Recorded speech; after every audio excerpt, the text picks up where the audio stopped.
The knock came in the middle of the blizzard. 3 slow, heavy thuds on the door. The kind of sound that doesn't get mistaken for a falling branch or the wind. Marin Ashford froze, the spoon in her hand hovering over a bowl of thin stew. Her heart, which had been beating slow and steady for 7 long years, suddenly hammered against her ribs like a trapped bird. No one knocked on her door. Not anymore. Not since the town had decided she was better off forgotten. A ghost in her own life, tucked away in a cabin at the edge of the world. The last person who'd come calling was the preacher, and his words of comfort felt more like stones cast in judgment. She'd barred the door after he left and hadn't unbarred it for another living soul since. The knock came again. Thud, thud, thud. It was patient, deliberate. It knew she was in there. It wasn't asking for permission. It was an announcement. Her cabin was small, just 1 room, and the silence inside was a living thing. For years, it had been her only companion. Now, that silence was shattered. She put the spoon down, her hand trembling. The fire spat and hissed, the only other sound besides the blood rushing in her ears. Outside, the wind howled like a banshee, throwing handfuls of snow against the single window pane. But the sound at the door was heavier than any storm. She had to see. Her feet felt like lead as she crossed the creaking floorboards.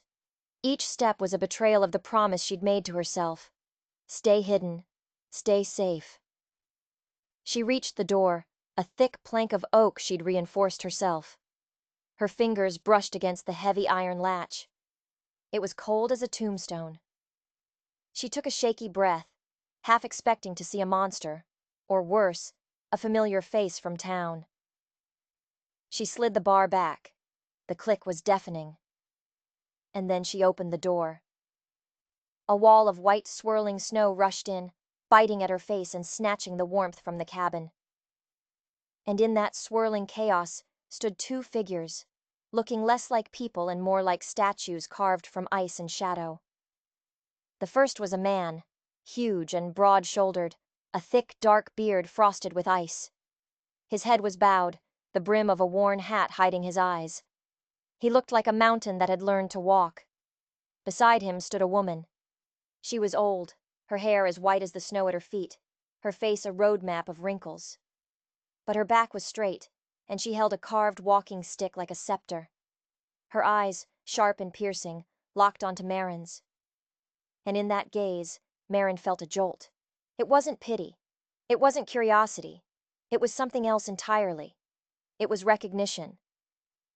The man finally spoke, his voice a low rumble, rough like stones grinding together. "Ma'am," he said, not looking up. "The storm. It turned us. We're just asking for a bit of warmth till it passes." His words were simple, but they landed heavy in the frigid air. The old woman, however, didn't break her stare. "It's no shame to open your door to those in need," she said. Her voice was thin but strong, like a steel wire. It held an edge that felt ancient, older than the storm, older than the mountains themselves. Every instinct screamed at Marin to slam the door shut, to bar it again, to retreat back into the safety of her silence. These weren't townsfolk. They were strangers, wanderers, the kind of people the sheriff warned about. But the old woman's eyes held her fast. How could she possibly know her? "You'll find no welcome here," Marin whispered, but the words felt hollow, lost in the wind. The big man just dipped his head lower, as if accepting the dismissal. But the old woman's eyes narrowed just a fraction. "We're not looking for welcome," she said, her voice sharp now. "We're looking for shelter." The wind chose that moment to slam a gust against the cabin, rattling the walls. The door strained in Marine's hand. She looked at the man, his shoulders slumped not just from the cold, but from something heavier. She looked at the old woman, her unbending strength a strange mirror to Marin's own brokenness. Leaving them out there would be a death sentence. It would be siding with the storm, with the silence, with the judgment that had exiled her. For the first time in 7 years, she felt a flicker of something other than fear or grief. It was a stubborn, reckless spark. With a shuddering sigh, she pulled the door open wider. "Come in." They moved past her into the dim warmth, bringing the chill of the wild with them. She slammed the door shut and slid the bar back into place, the sound sealing the three of them inside. The howling wind was suddenly muffled, distant. The only sounds were the crackle of the fire and their ragged breaths. The man took off his hat, clumps of snow falling to the floorboards and melting into dark puddles. He chanced a quick glance at her, and for a second, she saw his eyes. They were gray, like a river in winter. Then he looked away, as if he was afraid of being seen. The old woman unwrapped a thick shawl from around her shoulders. Her white hair tumbled down, shockingly bright in the firelight. Her face was stern, but not cruel. It was the face of someone who had seen too much to be surprised by anything. Maren felt like a stranger in her own home. She didn't know what to do, what to say. She retreated to the fire, grabbing 2 more bowls. She ladled the thin bean stew into them, her hands still shaking. She added a piece of hard bread to each and set them on the hearth. They ate in silence. The sound of spoons scraping against ceramic bowls felt incredibly loud. Maren watched them from the corner of her eye. The man ate slowly, deliberately, his huge scarred hands dwarfing the small bowl. The woman ate with a quiet dignity, her gaze sweeping over the cabin, taking in every detail. Taking in Maren. Finally, the old woman set her bowl aside. "What keeps a young woman like you out here alone?" she asked. The question was direct, with no preamble. Maren's throat went tight. She hadn't spoken about her life, her past, to anyone. The town had written its own story for her, and she had let them. "The world is wide," she said, her voice raspy, "but it ain't welcoming." Shame, cold and familiar, settled in her gut. She remembered the whispers after her husband Thomas died. They called her weak, unlucky. Some even hinted at something darker. They said the mountain had claimed him, but their eyes said she had failed him. So she had left, or rather, she had let them push her away until this tiny cabin was all she had left. "They wanted me gone," she added, the words tasting like ash. "I gave them their wish." The old woman's eyes seemed to soften, but her voice was still firm. "And yet, you opened the door for us tonight." Maren had no answer for that. She didn't know the answer herself. A flush of heat crept up her neck, not from the fire, but from the weight of being truly seen for the first time in years. The man, Jedediah, she would learn was his name, shifted on his stool. He opened his mouth as if to speak, then closed it again. He carried his own silence, a weight she was beginning to recognize, and that's when they heard it. Hoofbeats, muffled by the snow, but getting closer, fast. All 3 of them froze. Maren's blood turned to ice. She knew those hoofbeats. She knew the heavy, impatient rhythm. A moment later, a heavy fist hammered on the door. "Maren Ashford." It was the sheriff, Amos Carroway. The storm hadn't kept him away. Of course it hadn't. Trouble always found a way through. Her heart sank. This was it. This was the price for opening her door. She rose, her body stiff with dread, and walked back to the door. She didn't unbar it this time. She just opened it a crack, enough to see his face, illuminated by the swinging lantern in his hand. Snow clung to his thick mustache, and his eyes, small and hard, were already looking past her, into the cabin. "You got company, Maren," he said. It wasn't a question. "They were lost in the storm," she replied, her voice barely a whisper. A cruel smirk played on his lips. "Shelter's a dangerous thing to be giving out, especially to their kind." His eyes flicked to Jedediah, who was now standing by the fire. "Folks in town won't take kindly to you harboring vagrants. You'd do well to send them on their way as soon as this storm breaks." The threat was clear. It was the same threat that had kept her isolated for years. The shame, the fear, it all came rushing back, threatening to swallow her whole. But before she could crumble, before she could promise to do as he said, something happened. Jedediah took a single step forward, out of the shadows. He didn't say a word. He didn't have to. He just stood there, his massive frame blocking the firelight, his presence filling the entire cabin. He was a silent, unmovable force. The sheriff's smirk vanished. His eyes narrowed, and he lifted his lantern higher, as if trying to get a better look, as if he saw something he wasn't expecting. The air grew thick with unspoken tension. For a long moment, the only sound was the howling wind. Then, with a low grunt, Sheriff Carraway lowered his lantern. He took a step back, turned without another word, and disappeared back into the blizzard. Marin closed the door, her hand shaking so hard she could barely slide the bolt. She leaned her forehead against the cold wood, her breath coming in ragged gasps. Jedediah returned to the fire, his silence now feeling less like sorrow and more like a shield. The old woman, Temperance, met Marin's gaze across the room. "The world will always find a way to test you, child," she said softly. "What matters is what you do when it comes knockin'." Marin didn't answer. She just stared into the flames, her mind racing. The sheriff hadn't just been making a routine check. He had looked at Jedediah with something more than suspicion. It was the same look the old woman had given her. It was recognition. And in that moment, Marin knew. These strangers hadn't found her cabin by accident. The storm hadn't just turned them. They had come here for a reason. And whatever that reason was, it had just put her right in the middle of a storm far more dangerous than the one raging outside. Her quiet, lonely world had just been cracked wide open.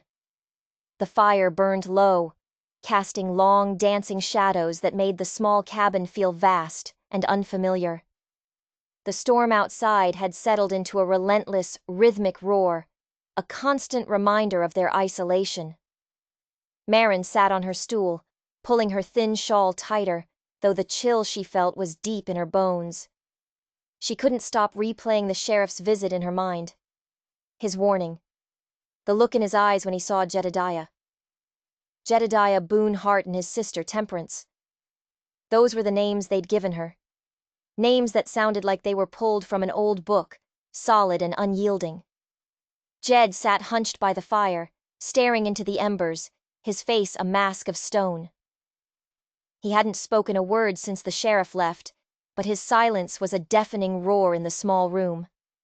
It wasn't just quiet, it was a carefully constructed wall. Temperance, on the other hand, watched Marin with an unnerving intensity. Her gaze was sharp, missing nothing. It felt as though the old woman could see right through Marin's skin, down to the secrets she kept buried. Hours crawled by, marked only by the shifting of logs in the fire.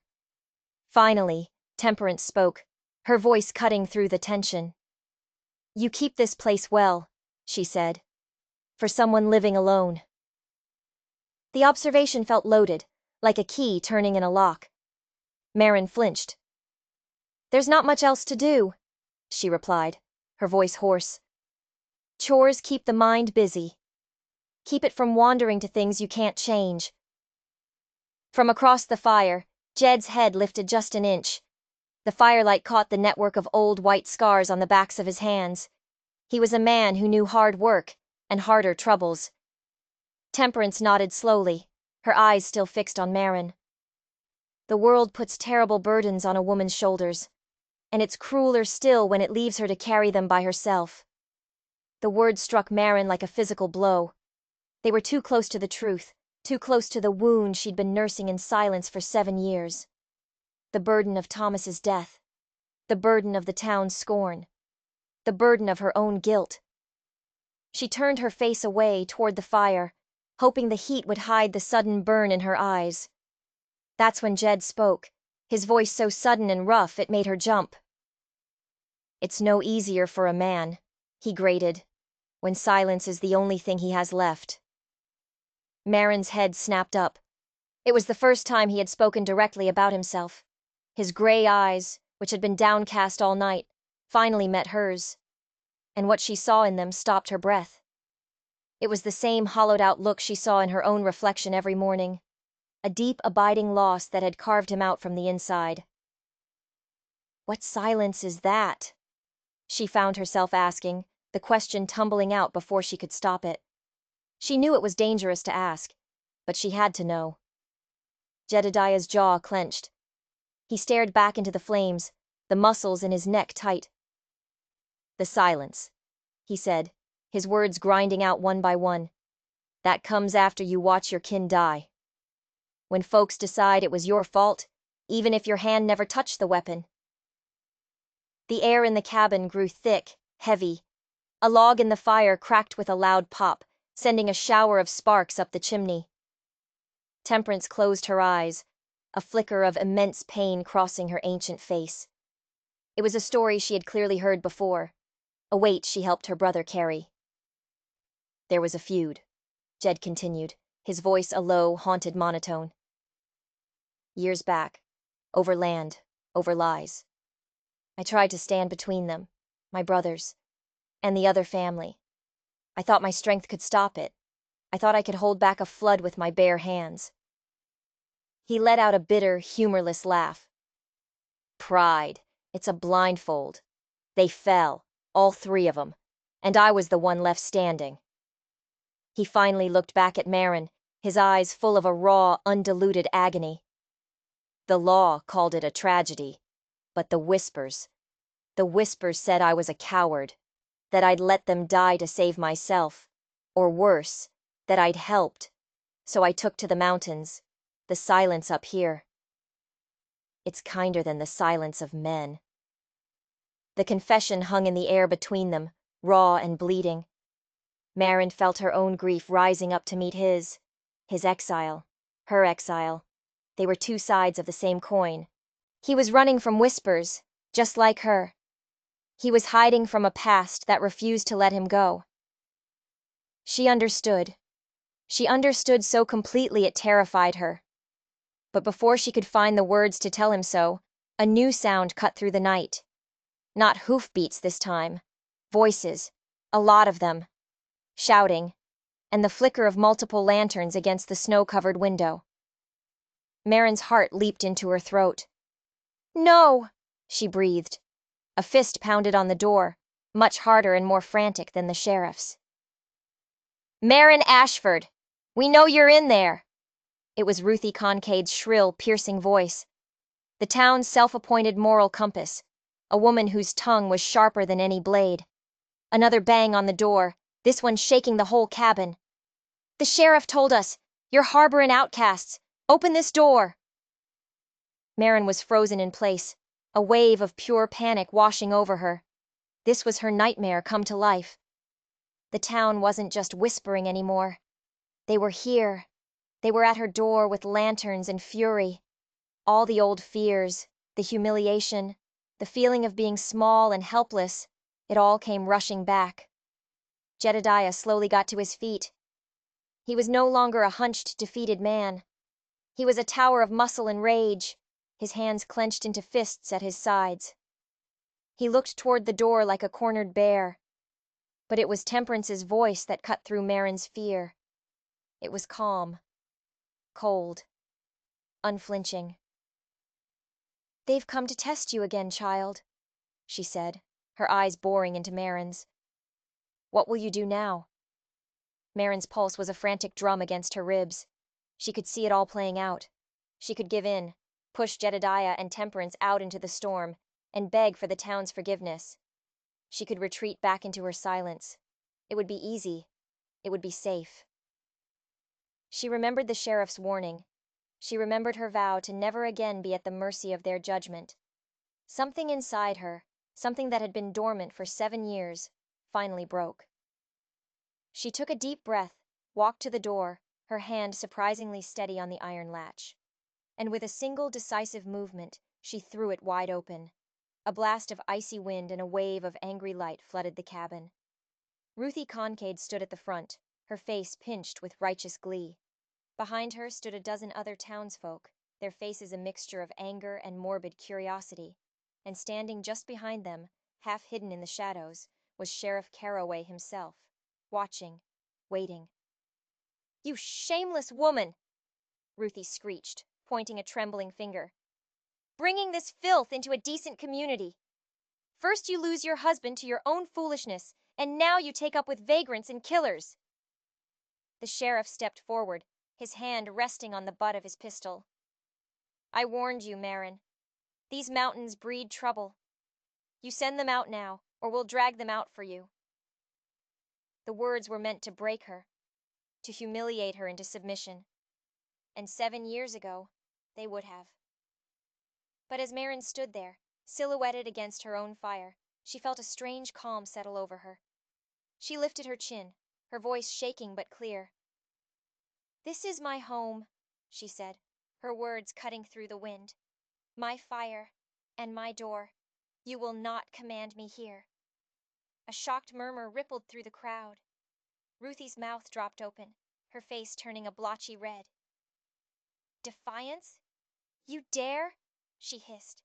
"When these animals bring ruin down on you, we'll remember you chose them over us." Ruthie made a move to push past Marin, to storm into the cabin herself. But then Jedediah was there.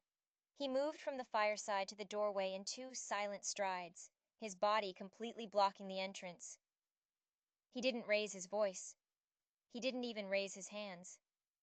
He just stood there, a silent, immovable wall of a man, his shadow stretching long and menacing across the snow, covering the angry mob. The crowd faltered. Even the sheriff took an involuntary step back, his hand tightening on his gun. There was something in Jed's stillness that was more intimidating than any threat. And into that sudden, tense silence, Temperance's voice rang out, sharp and clear as a winter bell. "Shame is not in sheltering the lost," she declared, her voice carrying over the wind. "Shame is in casting them out. You call yourselves good people, but you stand here with torches and threats, ready to drive a man and his sister into a killing storm. Remember this night. Remember the choices you make in the dark, for God will." Her words were like a slap. The fire seemed to die in the crowd's eyes, replaced by a flicker of doubt, of shame. Even Ruthie looked shaken, her righteous fury sputtering out. They were simple folk, and the fear of God was a powerful thing.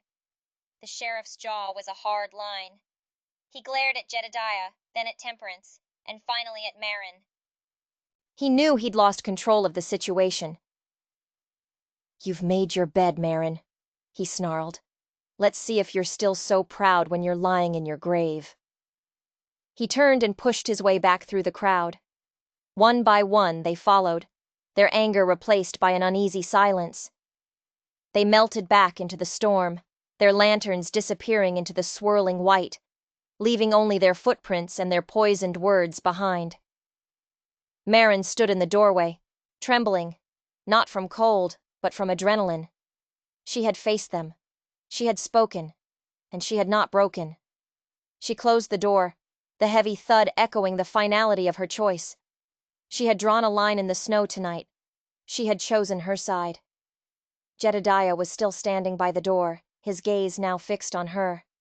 There was no judgment in his eyes, only a deep, profound understanding, a shared recognition of what it meant to be an outcast. Temperance hobbled over, leaning on her stick. Her stern face was softer now. "You have more iron in you than you know, child," she said quietly. "You weathered more than a storm tonight." A deep ache spread through Marin's chest, but it wasn't the ache of grief or shame. It was the ache of a broken bone beginning to mend. The silence returned to the cabin, but it was different now. It wasn't empty anymore. It was filled with the unspoken bond of 3 people who had stood together against the dark. But as Marin looked at Temperance, she saw something else flicker in the old woman's eyes. A hint of something hidden, a purpose not yet revealed. Temperance reached into the folds of her dress, her gnarled fingers fumbling with something. "We didn't come here by chance, Marin," Temperance said, her voice dropping to a conspiratorial whisper. "The storm didn't turn us. We came looking for you." She opened her hand. Resting in her palm was a small, tarnished silver locket. A locket Marin recognized instantly. It had belonged to her husband, Thomas. She had buried him with it. The floor seemed to drop out from under Marin's feet. The cabin, which had just felt like a sanctuary, suddenly felt like a trap. The woman holding her dead husband's locket wasn't just a stranger seeking shelter, and her brother wasn't just an outcast. They were messengers from a past she thought was dead and buried, and they had just brought it knocking at her door. The silver locket in Temperance's palm seemed to pulse with a cold light of its own. It was small, dented, and tarnished with age, but to Marin, it was like a ghost rising from the grave. She could picture it perfectly, hanging around Thomas's neck. He never took it off. "Where did you get that?" Marin whispered, her voice tight with a terrifying mix of hope and dread. Temperance's eyes held a deep, ancient sorrow. "It was given to me," she said softly, "by a dying man, a long time ago. A man who asked me to find his wife, Marin, to tell her the truth." Jedediah, who had been a silent mountain by the door, now turned, his face etched with a grim intensity. The pieces were starting to click into place in Marine's mind, forming a picture she wasn't sure she wanted to see. The feud Jed spoke of, his brothers, the whispers that drove him into exile. "Your husband, Thomas," Jed said, his voice a low rumble. "He wasn't my brother by blood, but he was my kin all the same. He stood with us. He tried to help us." Marin's head was spinning. Thomas, involved in a feud? It made no sense. He was a trapper, a quiet man who kept to himself. He avoided trouble. He avoided the town as much as she did now. "I don't understand," she stammered, sinking onto her stool, her legs suddenly unable to hold her. "He died in a fall, a hunting accident. That's what Sheriff Caraway told me." A dark, bitter sound escaped Jed's throat. It wasn't a laugh. It was the sound of pure scorn. "Caraway," he spat the name like poison. "The feud I told you about. It wasn't with another family of mountain folk. It was with Amos Caraway and his kin." Temperance stepped forward, her presence commanding. "It was never about land, child. Not really. It was about what was under it. Silver. A rich vein running right through our claim. Caraway found out. He tried to run us off, first with threats, then with his fists. My brothers. They wouldn't bend. They fought back." The night of the feud, as Jed called it, came rushing back in a torrent of pained words. It wasn't a fight. It was an ambush. Caraway and his cousins, who he'd deputized for the occasion, came in the dead of night. They were drunk, and they were looking for blood. "They killed them," Jed said, his voice breaking for the first time. "My brothers. They shot them down in cold blood. I was hit, left for dead. But I saw it all." He looked at Marin, his eyes burning with a 7-year-old fire. "And Thomas saw it too." He was on his way back from his trap lines. He came running when he heard the shots. He tried to stop them. Marin felt the air leave her lungs. She could see it. Thomas, always so good, so brave, running toward danger instead of away from it. "Caraway couldn't have another witness," Temperance continued, her voice cold as the grave. "They took him.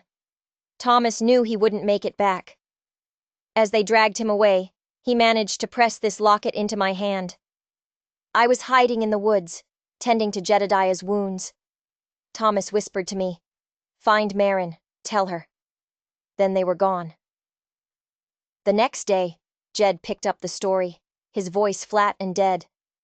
"Caraway rode into town with a story about a tragic accident, said Thomas had fallen into a ravine, and as for my brothers, he said they'd killed each other in a drunken squabble, and that I'd run off like a coward.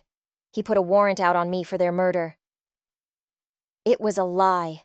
A monstrous, perfect lie. He'd eliminated his rivals, silenced the witness, and created a scapegoat all in one night. The whole town had believed him. Maren had believed him. She had mourned a clumsy accident while her husband had been murdered. The shame she'd carried for 7 years wasn't hers at all. It was a shroud Caraway had thrown over her to hide his own sins. "We've been in the mountains ever since," Temperance said. "Hiding, waiting. It took us years to get strong enough, to find the courage to come down. We came to keep Thomas's promise. We came to give you the truth." She opened the locket. Inside, there wasn't a picture. Instead, tucked into the tiny frame, was a small folded piece of paper. It looked like a page torn from a ledger. On it, in Thomas's familiar handwriting, were dates, names, and figures. It was a record. "Caraway wasn't just after the silver," Jed explained. "He's been running a smuggling route through these mountains for years. Furs, liquor, weapons. Thomas had been keeping track. He was going to expose him. That's the real reason Caraway wanted him dead."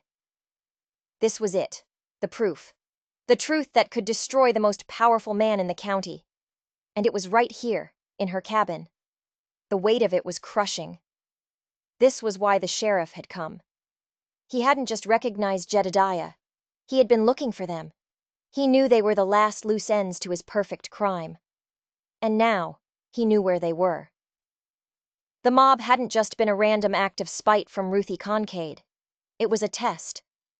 Caraway had sent them to see if Maren would break, to see if she would hand over the strangers. He wanted to see what she knew, and her defiance had given him his answer.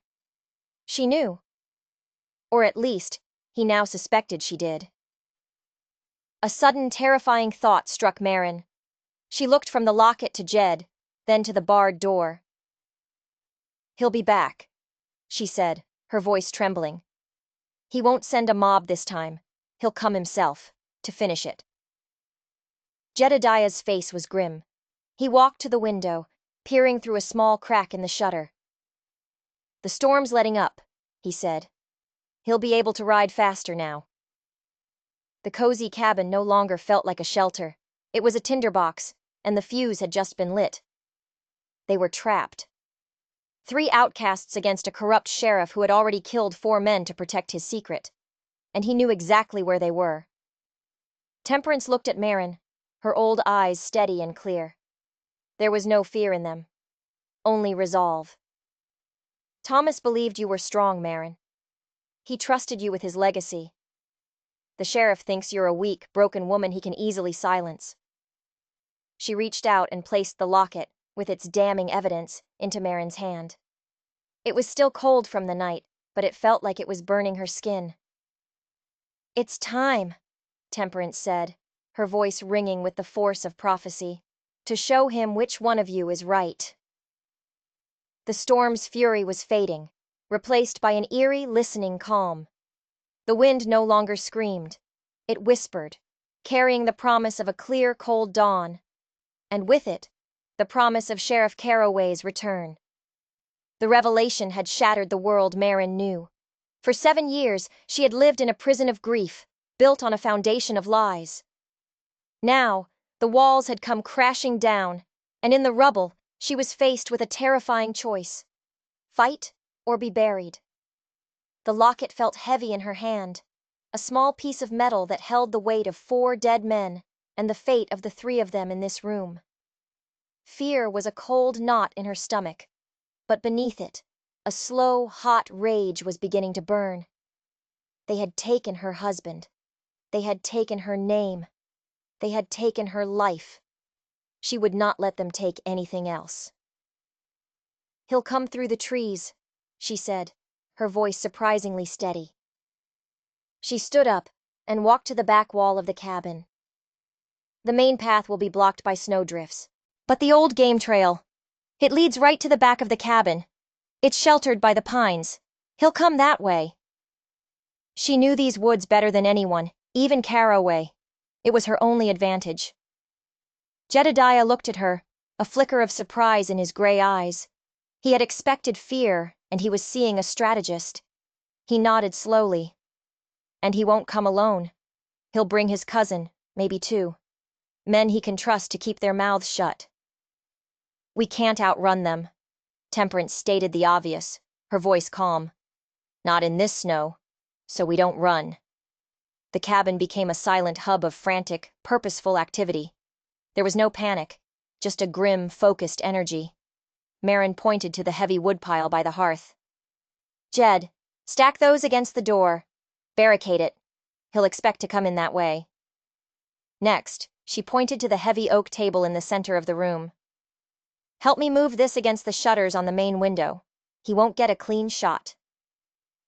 As Jedediah, moving with a speed and strength that was startling, began to fortify their small fortress, Marin turned her attention to the rest of the room.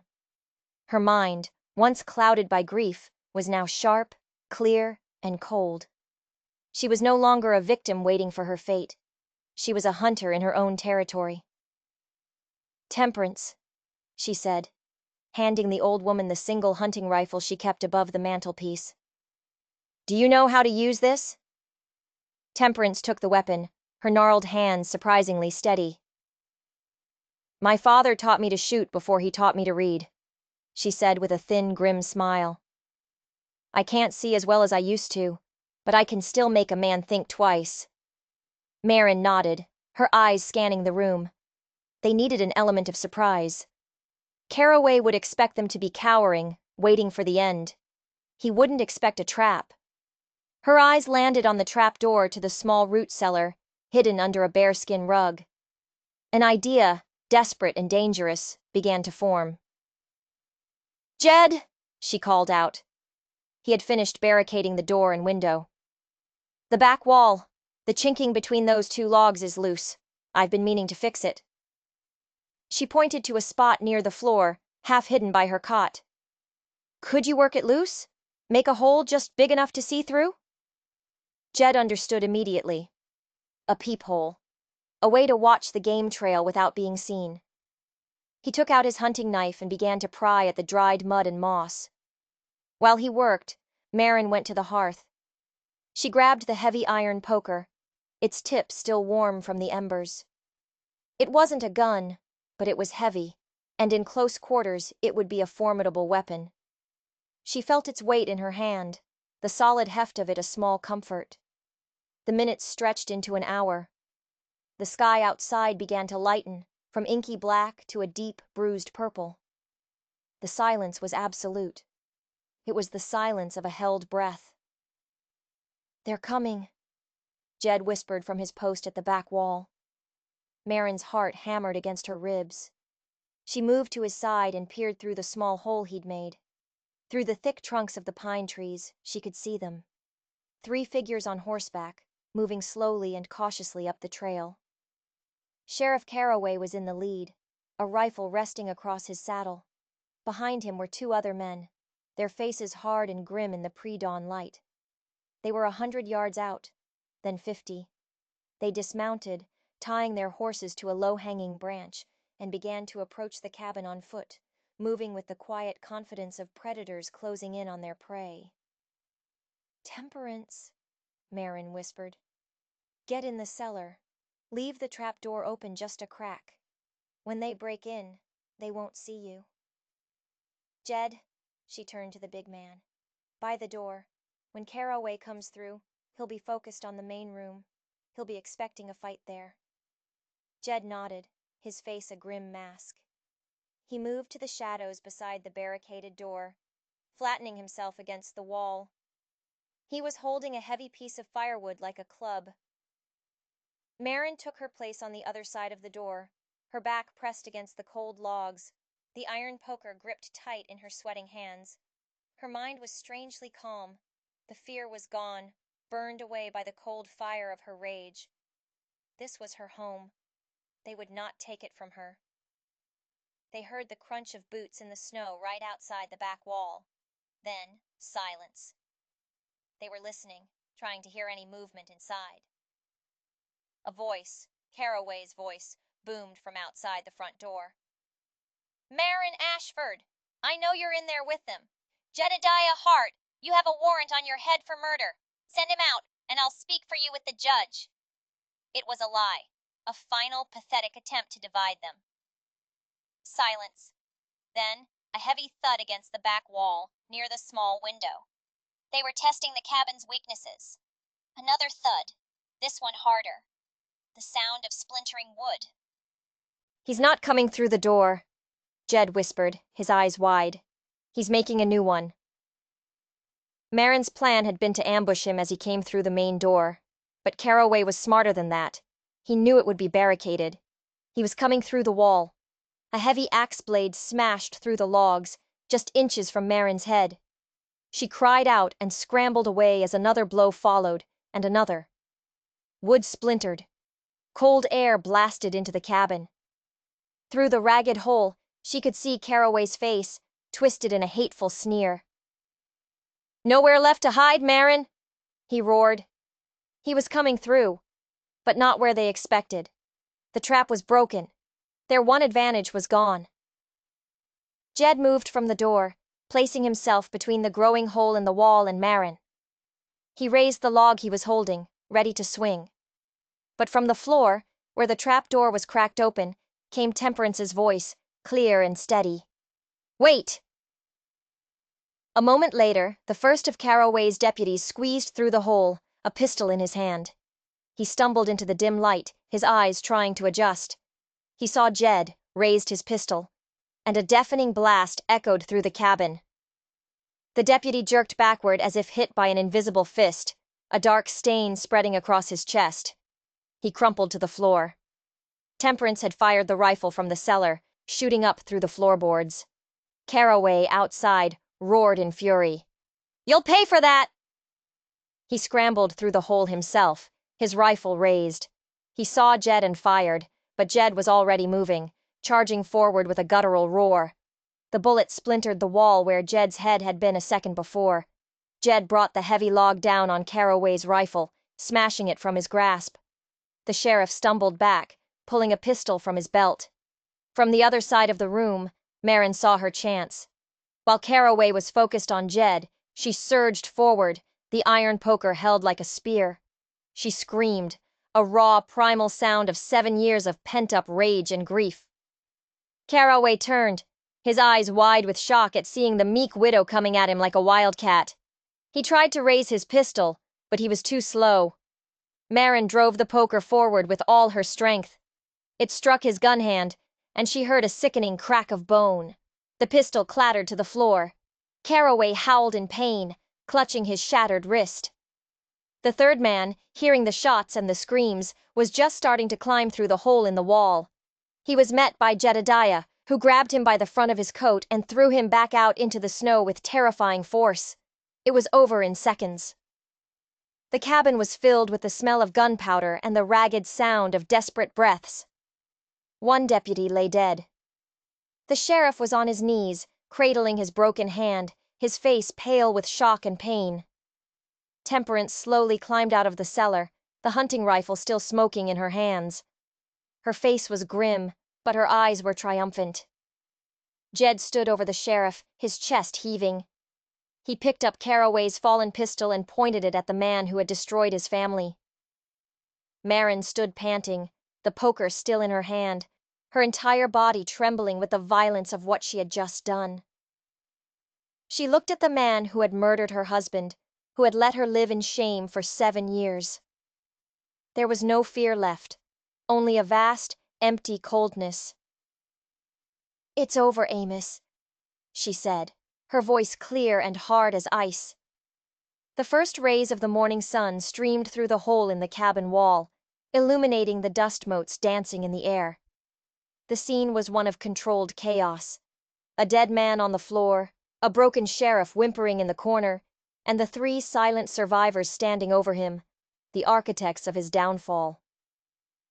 Jedediah kept the pistol trained on Caraway, while Temperance methodically tore strips from a spare blanket to bind the sheriff's hands and his broken wrist.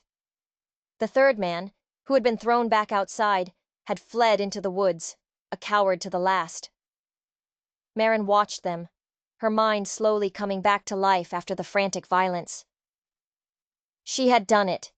She had faced the monster who had haunted her life, and she hadn't just survived. She had won. She picked up the locket from where it had fallen near the hearth. She clicked it open and looked at the small, folded paper inside. Thomas's final words, in a way, his justice. "What now?" she asked, her voice quiet in the sudden stillness of the cabin. "Now," Temperance said, pulling the last knot tight on Caraway's bindings, "we bring the truth into the light." The journey down the mountain was slow and surreal. Jedediah led one of the horses, with the bound and gagged Sheriff Caraway slumped over the saddle. Marin and Temperance walked behind, the rising sun warming their faces. The world looked clean and new, washed by the storm. When they reached the edge of town, people began to emerge from their houses, their faces a mixture of shock and disbelief. They saw the formidable Jedediah Hart, the man they believed to be a murderer, leading the sheriff into town like a prisoner. They saw Marin Ashford, the grieving recluse, walking with her head held high, a rifle in her hands and a look of cold iron in her eyes. The crowd grew, following them in stunned silence toward the sheriff's office. Ruthie Concade was there, her face pale, her mouth hanging open. She saw the truth in Marin's unyielding gaze, and for the first time in her life, she had nothing to say. They hauled Caraway into his own office and sat him in his own chair. Jed laid the pistol and the ledger page on the desk.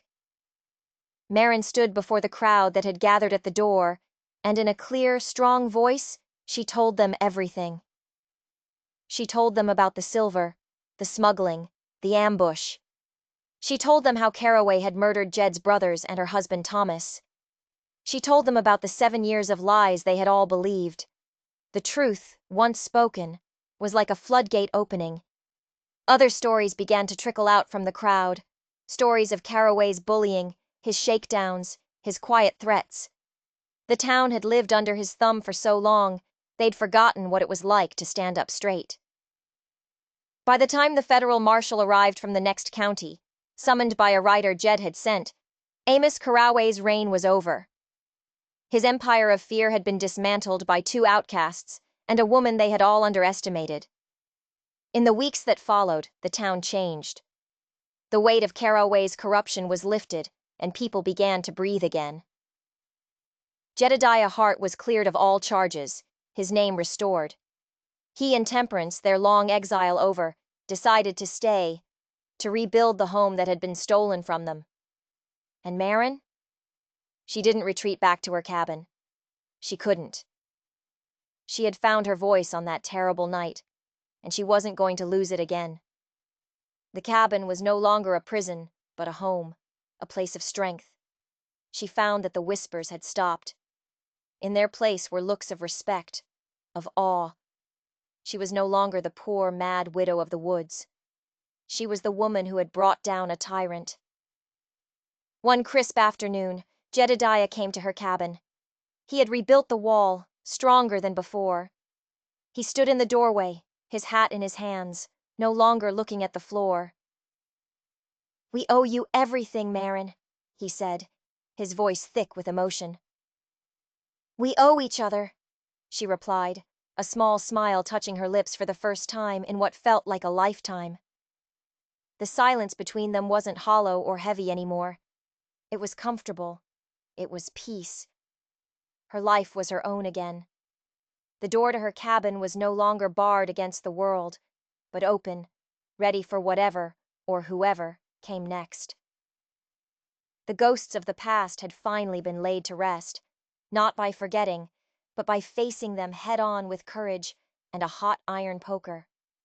The story of the widow, the outcast, and the wise woman became a local legend, a reminder that even in the deepest, darkest winter, the truth can find a way to the light, and that the quietest people sometimes have the loudest stories to tell. If you enjoyed this story of justice and redemption, don't forget to hit that like button and subscribe for more tales from the shadows. And let me know in the comments below, what would you have done if you were in Marin's shoes? Would you have opened the door?